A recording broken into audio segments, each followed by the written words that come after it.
one of my favorite countries has been in the news lately. Yeah. Argentina. And the reason it's my favorite country is not because of the Media Lunas or the Cortados. Those are excellent. So it's good, not because of the beef, which is excellent. Or the Malbec. It's one of my favorite places because it's always a disaster.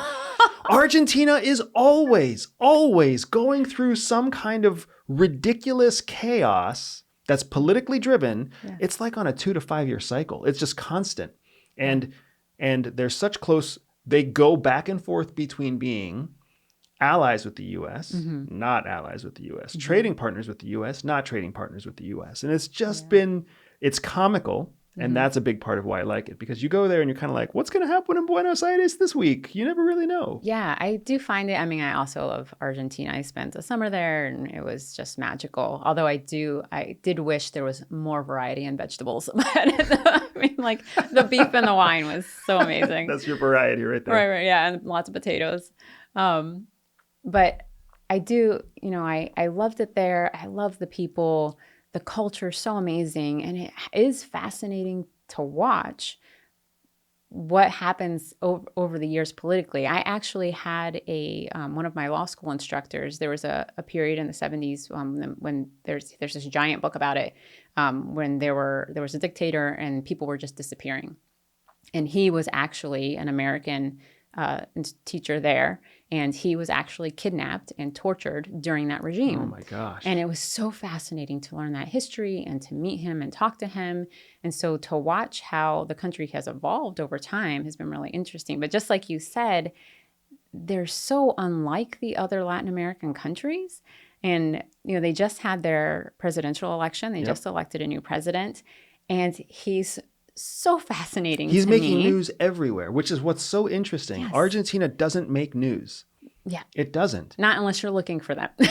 True. But here, the new Argentine president, who honestly looks like a sitcom TV character. Do you think so? Absolutely. The disheveled hair, kind of round face, mildly portly body. Like the dude looks like a sitcom comedy plucky character. He's so different from the other Latin American presidents. Yes. So tell us how. Tell me how. So what got me was I'm like, oh, Argentina had an election, and I'm reading about the president, and the article is like, yeah, and he wants to privatize half the government agencies. And I was like, what? That is exactly the opposite of what all the other Latin American presidents do. Yes. Like Venezuela, Chavez came in, everything became state-owned suddenly. Ecuador, Brazil, Peru, Chile, the theme of Central and South America has been for the last maybe 10 years. Oh my gosh, longer than that. Yeah, this shift, what they call I think they call it a pink wave or a pink tide. It's basically going socialist. Yeah. Right? Take everything that's privatized, make it public, massively increase the social structure, massively increase government, right, and subsidize the lives of everyday people. Yeah. And that's driven Latin America into just a dark, dark place. Yeah. And it's made all sorts of problems for them. They haven't been able to fulfill the promises that they said it was going to do. Yeah, because they're catering to the lowest common denominator, right? When you're literally like Chavez did in Venezuela, like Maduro still does in Venezuela, when you buy votes simply by giving people eggs and milk and bread, you're not on a rising trajectory as far as the country goes. But Argentina isn't doing that. Here, this new president is starkly going in the opposite direction. And what's fascinating is he's not conservative or liberal. Yeah. Right? He's essentially libertarian. Yeah.